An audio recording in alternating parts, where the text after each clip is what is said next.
Dr. Nichols, how are you today? Doing well. How are you today? I'm good. I, Congratulations and thank you for your service. well, thank you very much. It's indeed been a pleasure. And, this old girl's getting old. We A all lot are. of responsibilities too. But, you think as you get older, they decrease, but they don't. But I'm learning how to decrease them though. You know, Okay. I yeah. like that. I like that. You look amazing today as always. Oh, thank you. Bless your heart. Well, so did you. Did you make it from New Orleans without getting sick? I did. So many people got sick. A lot Cold. of people came back sick, COVID, all the different things, but I came back unscathed, so I am quite happy. Now, to be honest, I don't know if any of you online went to AACTE, but what I did at AACTE is I basically went to sessions, I went to eat, and I went to the room. I thought about doing some things in New Orleans, but I Yeah. didn't think too long and hard about that. I normally that's by the time you get there, you're so tired. I mean, from trying to work hard before you leave and take care of things, and then you get on these places with these excursions, and you don't feel like it. I mean, it's like I just rather work, rest in my room. It So was it was quite lovely. It was I quite know lovely. it I was. must say I was probably in bed every day before 9. I don't blame So you. I haven't done that on I don't know when, but I'm gonna get it soon. That's for sure. And I awesome. still have that coming for you too. So Okay. you know what I'm talking about. Yeah. Okay. Thank you Yeah. so much. You are welcome. It's been a week, but I And did and that. if you don't get to it, it's okay. That's all right. I've got it in on the top of my to-do folder. Okay. Yep. After tacti, that I got a whole to-do folder. So I yeah. understand. Well, hello everyone. I'm looking here, and if you're uncomfortable coming off of your camera off, that's perfectly fine. But I'm just trying to see who we have in the room. So some names I'm familiar with because I work with you on a daily basis, but some folks I'm not. So you'll have to help me here. Beverly Ivy. She's one of them. She's Oh, mine. she's freed. Okay. Yes. All Yeah. right. Mandy She Cates. she was I think she's coming off to say She something. There coming up? she is. Oh, okay. Yeah. There she is. Yeah, there she is. Hey Beverly. How are you? And you, I mean, if you don't want to turn it on, you don't have to. I'm just trying to see who's in the room, where you're from, and all those things. I've got this interesting logo thing here going across the screen. Let's see if we can figure this out. Okay, there we I'm go. sorry, I had stepped away. I think I had just thought we'd start back up at 3. So we're good. I'm good to go. Oh, I'm sorry. Did I start early?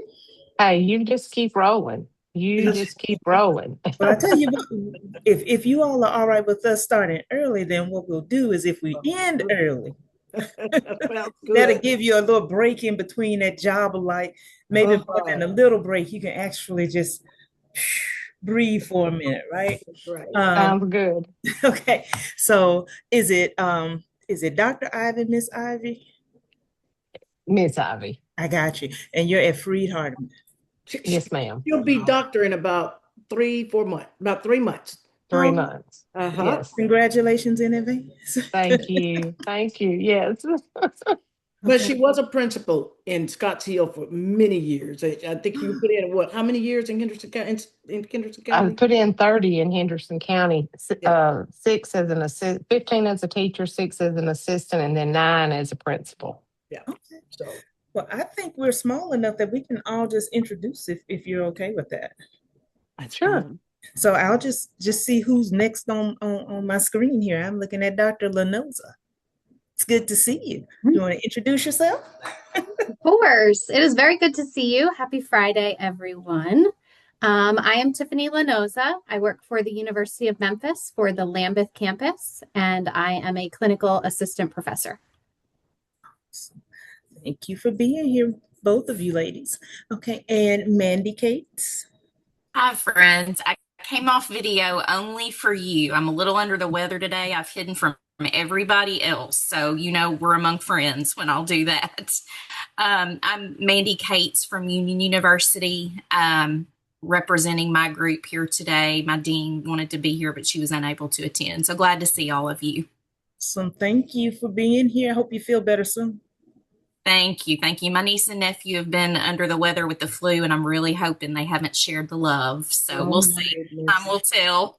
Yes, I visited a school in between our break today, and I was taking shallow breaths while I was there. Shallow breaths.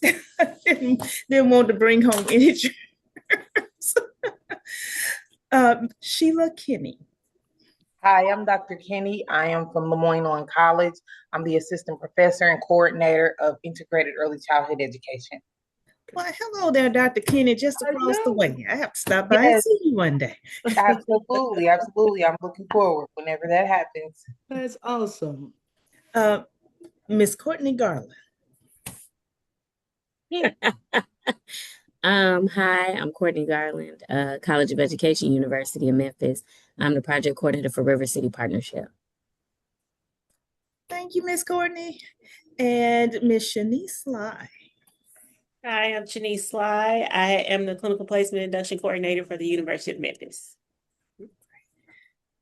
I think that's everyone that I see. Do you all see anyone else? I wonder where is Joseph today? He was on earlier. I saw him. Earlier, yeah. Oh, you did? Yeah, I saw a comment that he made, but I have not seen him since. Yeah.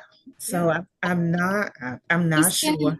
He's been in several of the sessions, but I think he's had to pop in and out a little bit. We were on a review team, just finished up those documents yesterday. So he's probably like me a little bit.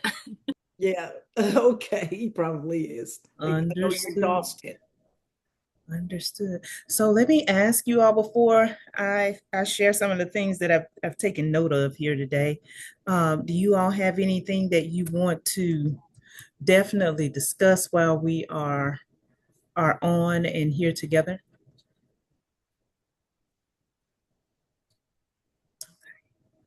Well, there are a couple of things.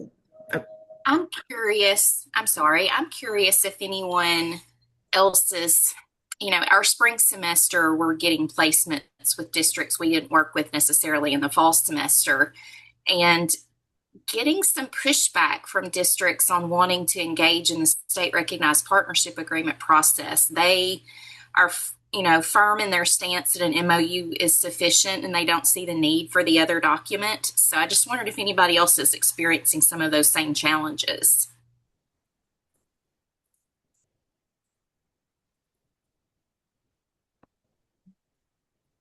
And what was that challenge again? I'm sorry.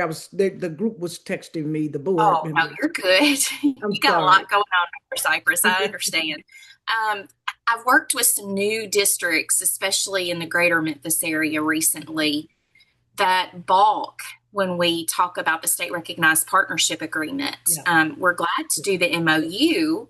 That's never a problem. But when it comes to signing or engaging the state recognized partnership agreement process, they see it as superfluous rather than something that we actually are held accountable for. So I was just curious, maybe I've just run into pockets of this and it's unusual. And I was just curious if anyone else had run into the same situation.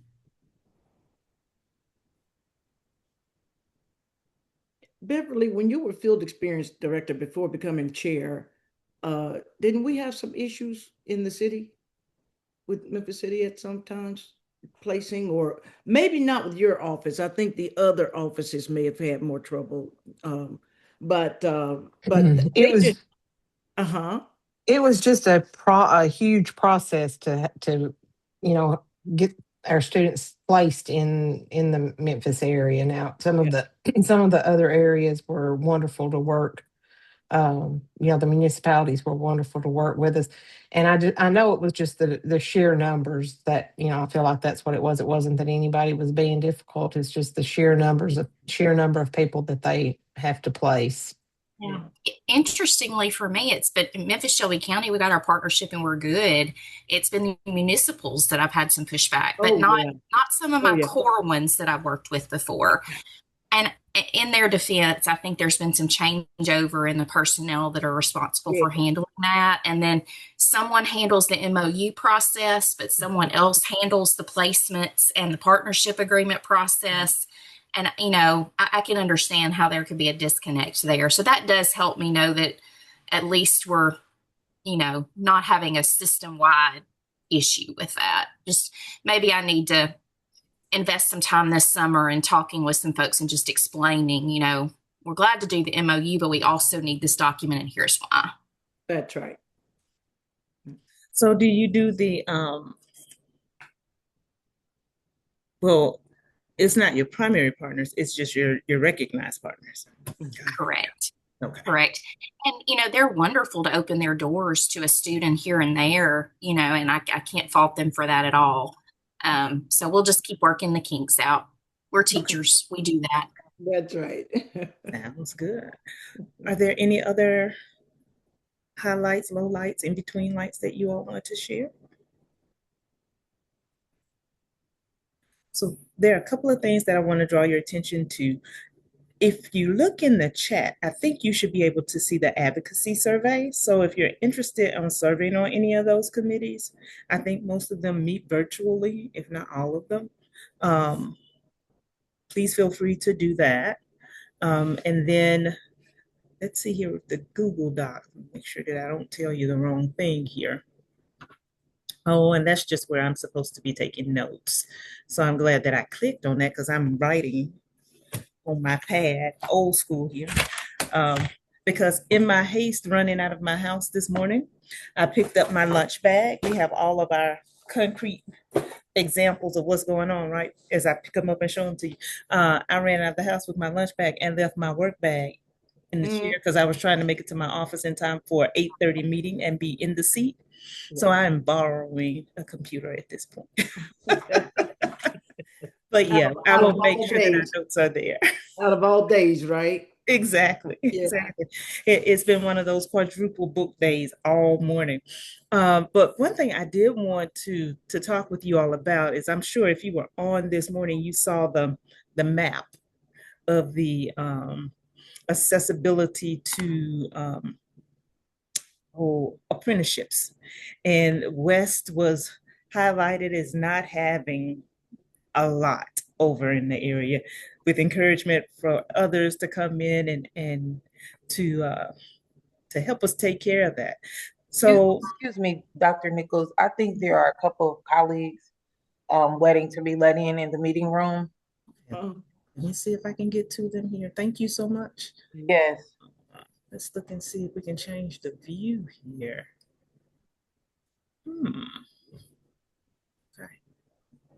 Can you name one of them? I think there is Roberto Correa, and Michael and Easter Thomas. Well, Is this the one? This is the one for West Tennessee Regional. Is. I'm just trying to see how to get back to the lobby. Let me see. It's not popping up. Is this the same one as representative / affiliate room? Yes. West Tennessee? Yes. It is. Yeah, they were texting saying they can't get in. Okay. Hold on. Let me find them. Okay. Let's get them in here. Chris sent us a. There we go. There we go. Yeah, okay. There they are. Okay. Did you see that button somewhere, Sandra? It after I clicked a couple of things, it popped up. I cannot tell you what I clicked for it to pop up, but it doesn't actually show on the screen. Usually it will say admit someone's waiting. Yes, but it does not say that on the screen. I had to click a couple of drop down menus for it to pop up. Okay. So I apologize for you all in the waiting room. We've been here talking for a minute now.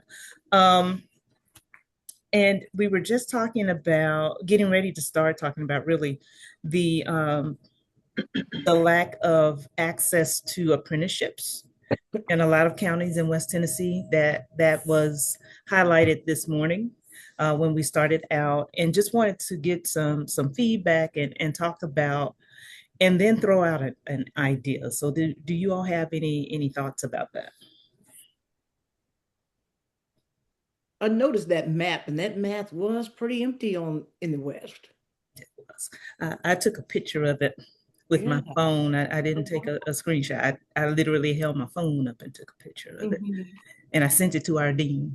It's like, we need to have conversation, but I wanted to run something past you all and see if you might be interested. So I can tell you here, looking at it, it is Lake Obion, or is it Obion? Dyer, Gibson, Crockett, Lauderdale, Tipton, Haywood, Madison, Fayette, Hardeman, Chester, McNary, Carroll, Benton, Perry, which kind of pushes into Central, Humphreys, Houston, and Stewart. So there are a lot of counties, and most of them are on our far west end. Would you all consider a partnership? I went to a session. I want to say it was AACTE 2025. It was not this year, but I believe it was AACTE last year. And there was a gentleman there that did a presentation, and he was from, I think, North Carolina. I think it was North Carolina. And the universities in the area were working together. They had gotten a grant, of course, but all the universities in his region, well, it was a statewide effort, but each region, the universities worked together and they did this recruitment effort. And they actually all recruited at the same location, and they brought in students from all over. And they shared their programs. I'm wondering if we could do something intentional on this end to address some of the different needs. My thought is, if someone chooses to go to Freed or Union or Rhodes or LOC or Lane or CBU or University of Memphis, they're picking for different reasons, whatever the reasons are. One might be that they are members of a certain faith, they've grown up and they know a lot about it, and they've always wanted to go to that school. It might be that they want to go to a larger school with athletic programs. It might be any number of reasons. But with the teacher shortage that we have, it seems like we could work together to address that, because I don't even know that we're competing at this point. It's just, we need teachers, and we need good quality teachers. And this might sound bad. I don't think we need any other universities coming in and say today, when we're all sitting over here in the West. I think we can figure out how to make it work. So I was just wondering if you're interested in that, or if it's me. You know, I do live in a different location. I don't do boxes very well. I do follow guidelines and parameters. But I like to be innovative and think of ways that we can do things. So I hope that didn't step on anyone's toes or make you cringe when I said it, but what are your thoughts? You're talking about doing something collaboratively with the EPPs? Yes. I love that. I love that idea. Anybody opposed? Well, I suppose you might not want to say if you're opposed right now, but if you're interested, if you would share that, that would be great. So I take it if you don't say it, you may not be interested, but my thought is, I'm really volunteering to say, and anybody else who wants to volunteer, you're more than welcome to, but my thought is, I'm volunteering to say, hey, I'll work with everyone to pull us together on the Lambeth campus and invite representatives from all those districts, and at least have a conversation about what they might be interested in and what we might be able to do to support them. Yeah. I'm definitely interested in it. I don't know that I have the capacity to speak on behalf of my dean and, of course, upper admin.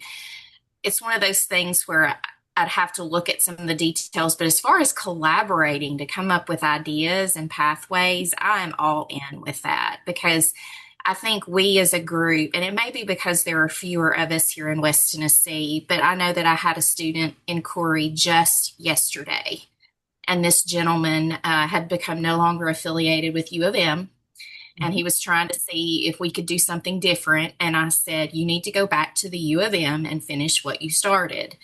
It was the best thing for him, you know, those types of things. And, you know, I think a lot of people would be surprised that we do that for each other all the time. So the collaboration, no problem at all. I just don't know that I have the authority to jump in with both feet without talking to people who are far above my pay grade. Same. And to be honest, it would start out with definitely a conversation because I don't know if the folks above my pay grade would buy into it either. Now, I did run it by my dean, so he was okay with me sharing this today.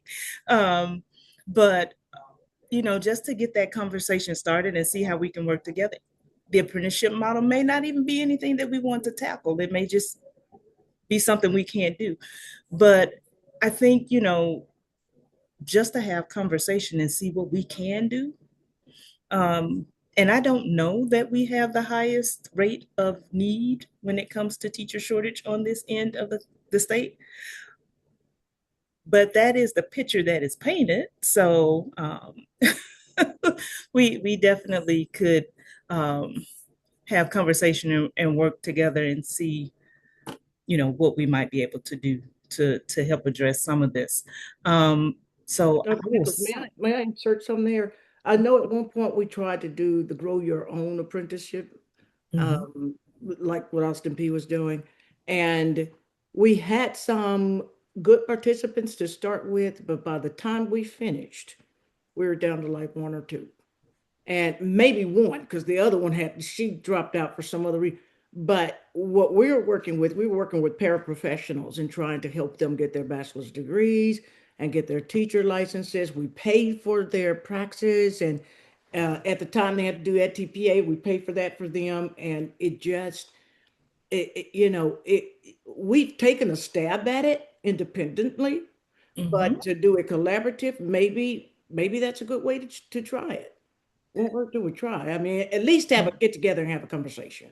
We can have a conversation, and honestly, it may not end up being anything related to apprenticeship that falls out of it. It just might be ways that we can support one another. Exactly. Because we tried Grow Your Own too. Yeah. And we had more, but considering our size, it's all relative. We may have had 15 at the end. So it's all relative. It's not like we had huge numbers. I think the most successful Grow Your Own programs in West Tennessee were probably out of UT. I think they were. I think it stands to reason to me that EPP capacity has a lot to do with this conversation. I know every one of us, no matter our size, we all feel stretched thin and we're trying to do things with excellence. But I think, especially those of us that are essentially one man or one woman shows, sometimes that can be a daunting prospect to add yet another pathway. Joseph, I see you laughing. It's again, I'm Sharon, I'm becoming like you. I'm learning to say no to some things in the interest of preserving excellence in what we are doing. But at the same time, I don't like to see West Tennessee underrepresented on that map either. Right. So it's kind of a tough place to be. It is. And then the other part of that is, what's the need? Right. In those counties? Do we even know what the need is there, so that if it's not needed or there are other options that work well, then we can respond when it shows and say, well, we don't have them there, but this is what we are doing and this is what works for us. Because it doesn't have to be one size fits all. It doesn't have to be cookie cutter. We just need to be able to probably speak and address some of the things when the comment or the map is shown, about how other things actually do serve the same purpose. And I'm with you. I think we all feel a little bit stretched, are very stretched, to be honest, regardless of size. And then there's always the push to do more and to have more. And, considering schools, districts starting with 300 unfilled seats, and those unfilled seats are teachers, we know that there's a huge need there, and just trying to figure out how to best advocate across the board. If there are ways that we can work together to ensure that everybody is accredited to share information and just talk through what things are happening. I know for some it may not be a big deal, but the tenure the potential tenure bill that was being discussed was a big deal for us. Like that was a concern. So just some of the things that are coming out, the discussion about a 3-year program. What does a 3-year program look like? What does a 2-year program look like? What does a 4th year MAT look? All those different things. Do they have legs? Do they have traction? Is it something we really need to consider? What about AI in education? How are our programs handling that? Because it's not going away, but with it not going away, how do we deal with it appropriately? So that it's a tool that's being used effectively compared to not knowing what to do with it. So there's so many new ideas that pop up on a daily basis related to education. Maybe if we could start having, and for TACTI, I don't think it's a requirement. But if we could start with quarterly meetings or monthly meetings or bi-monthly meetings or something, so we can start having some true conversation and talk about what policies are impacting us and affecting us, and at times we could have some meetings together and bring in some of the school districts, and if we have concerns with some of the placements or whatever the case may be, maybe we can collaborate with them and figure out how we can be more supportive of them and them more supportive of us. But I Dr. think, Nichols. go right ahead. I'm sorry, Sharon, go ahead. No, you go ahead. I'll talk enough today. We always like to hear you talk. I think the elephant in the room that a lot of the state initiatives don't want to address is that there are some burdens that don't rest on EPP shoulders at all, much less solely rest on our shoulders. And I may be feeling sassy because it's a Friday afternoon, but teacher retention, keeping these teachers in schools once they get them, having a climate where they can come to school and feel safe. You all know, hit, bit, and kicked, all of these things. And a lot of my graduates are just saying, I can't live my life dealing with that when I go to work every day. And so one of the things I would love to see us just bring to light is that there are some things, as much as the state legislature would love to put on our shoulders, there are some things that we simply cannot do and we're not responsible for. And, when they were talking about AI, education, licensure, and prep standards, part of me thought, yes, this is a topic of conversation, but I thought if I have to put one more tab in that program alignment matrix spreadsheet, I'm going to run out of room on my computer screen. And so, like I said, y'all may have gotten sassy, Mandy, this afternoon, but I think there comes a point where enough is enough. And, we cannot put them in a bubble and send them in, protect them from burnout. And when they don't do well, suddenly it's our faults again. Right. That's just my 2 cents on a Friday afternoon. Exactly. I get it. I think Joseph's hands was up too. I want to build off the AI thing because it took me a while to process. I was texting with my faculty, my snarky comments, and then I was like, no, I've got something substantive, but I only threw it into the chat at the end. He referenced that teachers save 6 weeks a year who use AI. That's a Gallup poll funded by the Walton Family Foundation. It's teachers reporting what they think. That is not reality. Like, it is real that teachers think that, but just because teachers think they save this amount a week does not mean that teachers actually save 6 weeks a year because they use AI. That should be driving whether or not we need to have standards for EPPs around AI use in education, when I would like to ask, what is appropriate AI use? There's no research base for us to say what that is. And you're really getting snarky, Joseph, on this Friday afternoon. I attended one of our AI sessions and understand that education is not actually my native field. I'm a spousal hire that got roped into this. But I happen to know that dyslexia is not what people who have dyslexia do not see something different than what we see. But it was presented in one of the AI sessions today that you can get AI to represent what a dyslexic person sees so that teacher candidates can better understand the experience of dyslexic students. It was a blatant use of AI in a way that AI will do whatever you want it to do. It will make up something that isn't based in reality. And it's so all of that to say, I have real concerns. I know this isn't really a concern of the West Tennessee group, but there isn't another place for me to put it out. So I just want to throw it out there. I want us every time someone's bringing up AI to ask, what's the research base, right? What's the data that's being used? Are we talking about perceptions? Are we talking about real data? Because everything I'm seeing, and I'm a curmudgeon, I'm an AI skeptic, is we don't need to move forward because we don't know where forward is.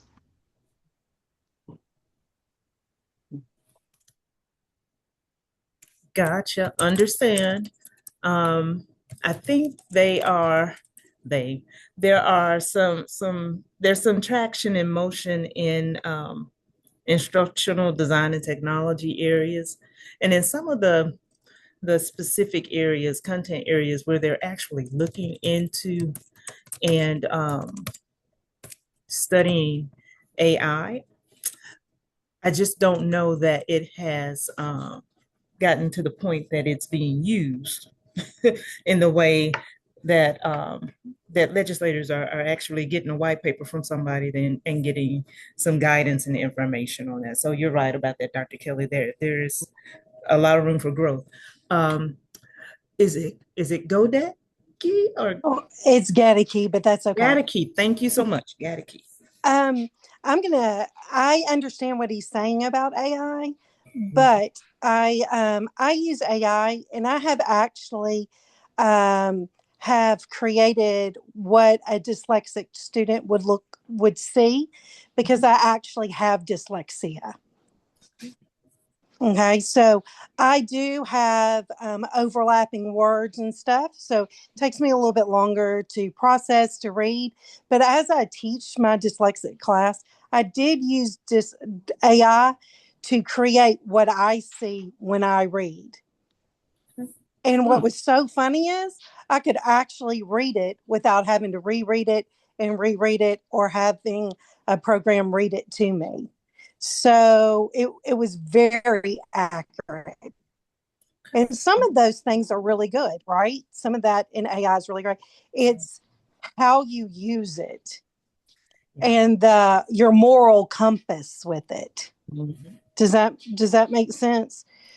We don't want to use it irresponsibly, but I will say, being someone, and I was in that meeting about dyslexia, that for a dyslexic, AI is great for some of us. Mm-hmm. It's not great for everybody because not all dyslexics are the same. But for me, when it came out and everything like that, and I have different programs that I work through with it, it's masterful. And for my students to actually in my reading class be able to see what I see when I read, it brought a new light to them.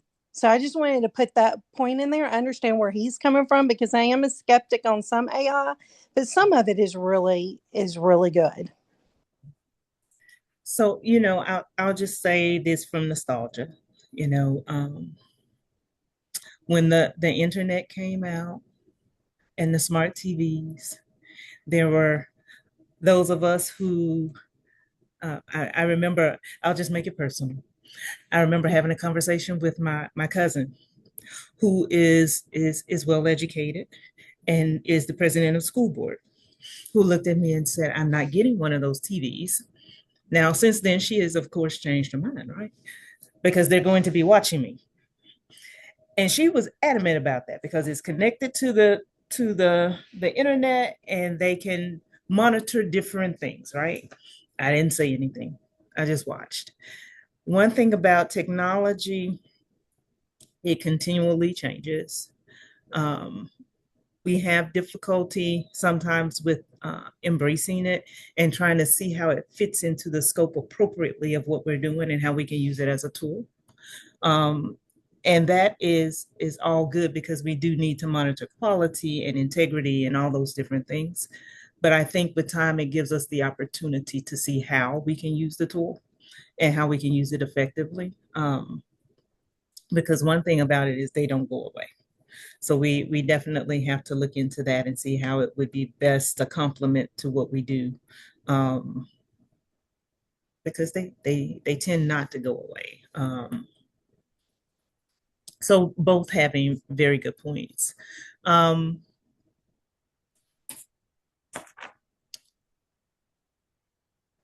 Are there any other areas of concern? We've got, we're still having some difficulty with placements.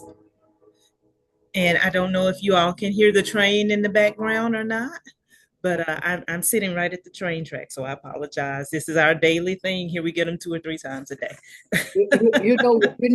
What's weird, it just triggered something for me. I did my doctorate there at University of Memphis, and I would have to either be late because I'm on the other side of that track, or if I'm in class, we hear it, and it just brought back a memory. So yes. I would tell you one other issue I was thinking about was the one that Sexton has out there with private school teachers. If they teach 10 years, they could just come into the public schools or any school they want and teach without the credentials, without even a bachelor's degree. Now, that's the kind of thing that bothers me. I think that bothers me even more so than um, the apprenticeship or other issues that we have, because yes, we can get together and come up with solutions for that. But if this bill passes, that's a slap in the face to everyone. It just is. It's already a slap in the face when most of Tennessee's budgets are going to private schools. The vouchers are killing enrollments in public schools. I have nothing against private schools, don't get me wrong, but it's obvious that it's the favored child in the state. But what bothers me most is we have students that's constantly coming into the field. They're not going to want to do all of this work if they can go to private schools and teach and then come back and get a job in public schools. What's the use? So that's another negative impact on our enrollment, our EPPs. So, anyway, that was just you asked about another issue, but that's an issue that's. I'm glad you brought that up. And one thing about it is when we're just tending to swing the pendulum the other way. So we have, I'm not going to rate private schools. I'll just say that we've had private schools in the area reach out who are interested in licensure for their teachers. Those that tend to be ranked higher, not by me, but by other entities, are the ones that are reaching out and wanting their teachers to be licensed. They see value in it. That's right. So for them to then come and say, well, they really don't need this, it goes against what schools are actually showing us. I think it's going to change though. Once they start assessing their students and holding their performance against the public school students' performance, I think that's going to be an issue. I don't think they're assessed like our students are. And a lot of those teachers are not highly qualified. I'm going to use old terms, highly qualified teachers. The teaching strategies are lacking. The strategies for special education students, the student who spoke at Telacta this morning, she made that comment in Telacta. She's at a private school, and their special education is just not up to par to take care of their students. But I think once they start comparing the performance of these private school students to public school students, that's when their principals or headmasters are going to say, we need these folks licensed by the state, or they need to be properly trained. Because I think until that happens, we're going to continuously deal with all of these issues. Do you recall when they're talking about having them take the test? Today, did they say that today, or do you mean have I heard that in any other conversations? Mm-hmm. I have not. Have you? I have not. Oh, Something I find interesting about the private school conversation. I met not too long ago with a recruiter who came to our campus looking for private school educators, students on our campus, licensure or not, that wanted to teach in private schools. And so she and I had the conversation. She said, actually, we give this whole consortia in the Southeast of private schools, some of them very elite from, like you said, the rankings that one would see. They give preferential hiring to people who hold a state of Tennessee teaching license. And so, being at a private university, I do have a lot of students who come from homeschool or private school backgrounds. And,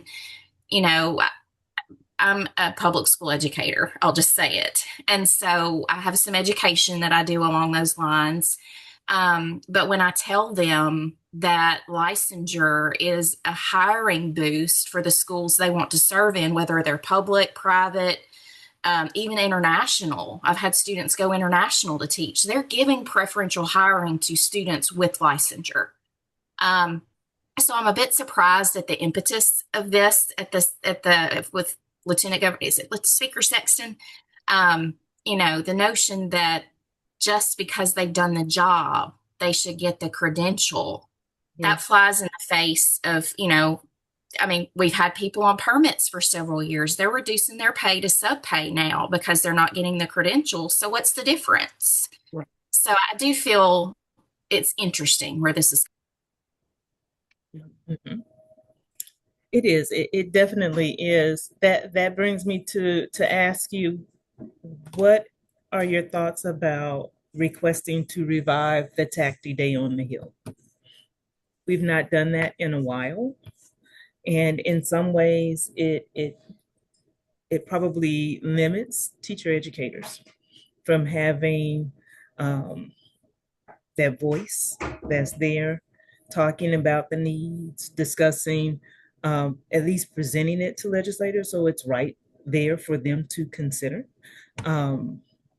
Not to say that it would be something that would be taken up immediately, but it might be something that would be useful because there are quite a few entities and groups that do have specific days on the Hill. And they go up and they talk about things that are interest to them, things that are impacting them specifically. But I don't know that teacher educators have that if TACTI is not there. I will say I like the idea of engaging more with our representatives because I spoke with my current representative, and this was back when the voucher law was making its way through, and I started asking questions, and I think he was a little surprised. I said, I've read the bill. He's like, oh, you have. And so I told him, I said, I'd love to sit down with you and talk with you about Ed Prep and how a lot of the things that you all are passing are affecting the work that we do. And he said, well, Mandy, to be honest with you, he said, I'd love to do that. He said, because unless somebody tells me, all I'm hearing is what the state's telling me. I thought, okay, well, I'll buy you a burger anytime. Let's sit down and talk about this. So, I think the more we can connect, whether it's formally like that or even informally in our communities, when we can connect with these folks, the better.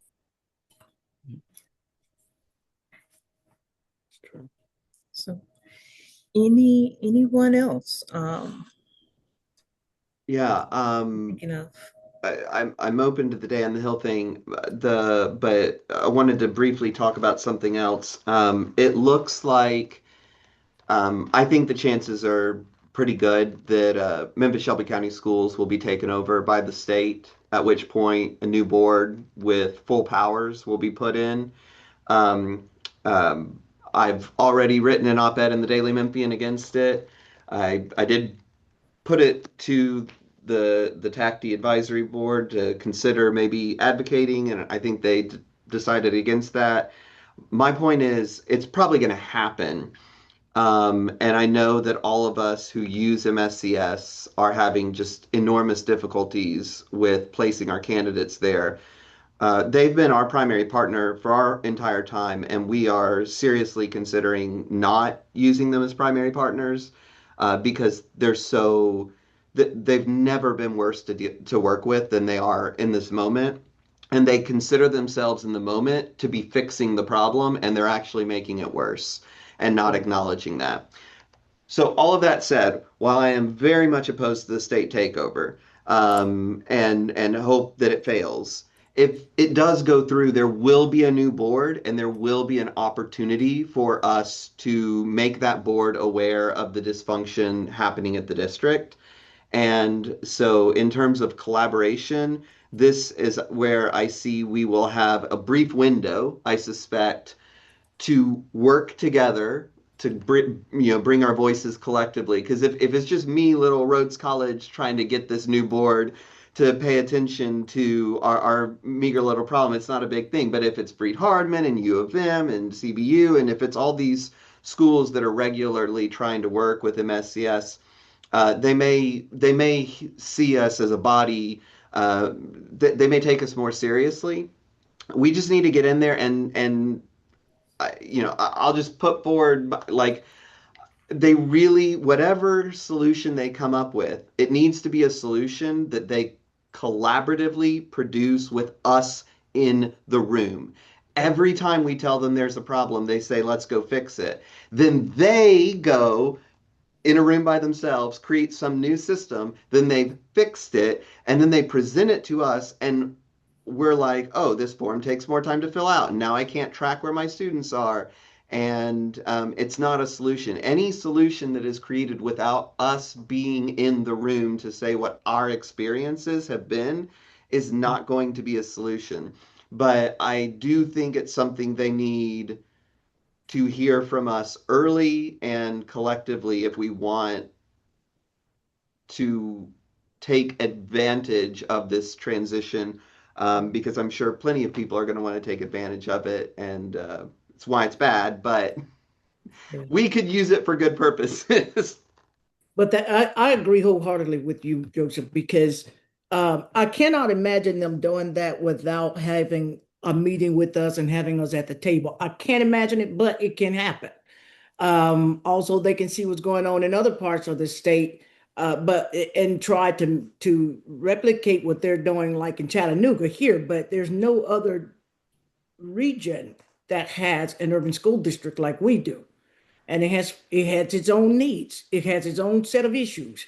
So if we're not smart to get in that room with them, you're right. Our EPP is going to be left out of that.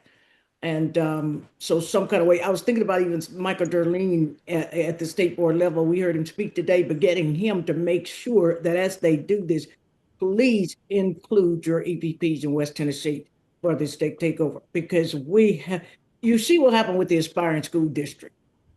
Where is it now? It's gone.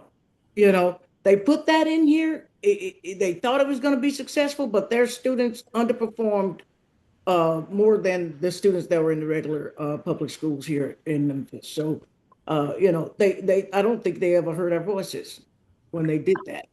Hi, my name is Dr. Harris. I'm the chair at Lemoyne.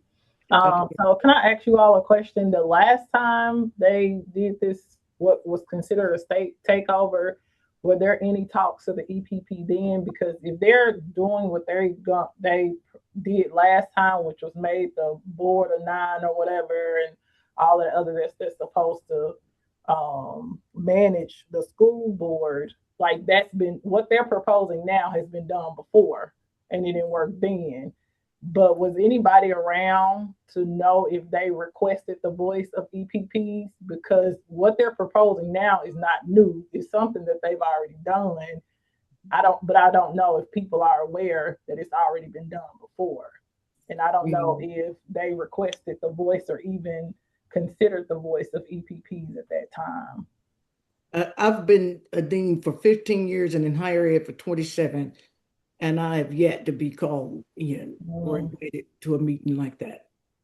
So like we were just talking about the Aspire School District, when they put that in Memphis, we weren't at the table. and it flopped.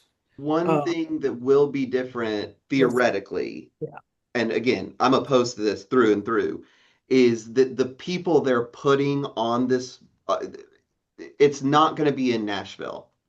It Right. will be people in Memphis, Shelby County who are on not a statewide district, but the Memphis Shelby County School Board, this new school board they'll create, which will have all the authority that our current publicly elected school board has. So I agree with all the critiques. I agree with the fact that they don't have a reputation for doing a takeover, but it's not the same kind of takeover. But it doesn't have what a publicly elected school board has, which is accountability to the voters. So that's like, it's really problematic, but it's going to be problematic, I think, in different ways than the Achievement School District was problematic. So I think all of what you all are saying is correct, because this takeover seems to be different. It is I have been involved with the takeover before, a state takeover. And the EPP was a part of. Was it here in Tennessee, Sandra? Yeah, it was Fayette County. Oh, yes. And we were heavily involved with them. There were teams that spent years with them and saw tremendous growth. Yeah. But it was a completely different model. I'm not quite sure if the two are even similar to one another. So I don't know if it's because of the size of the district or individuals who are in position are different compared to who was there when Fayette County was taken over. I don't know, but it does seem, it feels a lot different, and it looks a lot different. It's not as clear as to what is happening, when it will happen, and who all is involved in the process.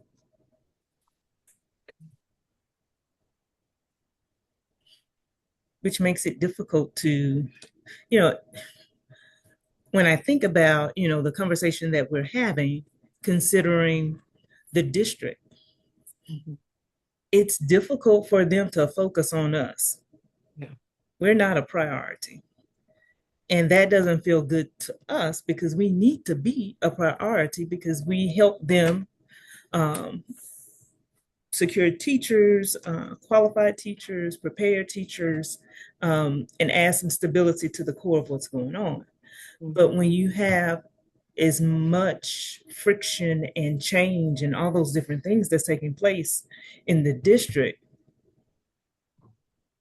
we are minute on their agenda, because they got so much to contend with. And I'm not quite sure how we balance all that, because literally the University of Memphis cannot place students completely without the district. If so, it's stretching all the others to capacity because of the sheer numbers. And of course, we're being told to increase enrollment. So as we increase enrollment and we don't have MSCS to go to for the bulk of those placements, then what does that do? So it's kind of a domino effect. Yeah, it damages the teacher pipeline, because a lot of these teacher candidates will get jobs in the districts where they do their clinical practice. And districts, I think, sometimes overlook that avenue of hiring teachers that essentially, because of their student teaching or clinical practice, are homegrown in that district.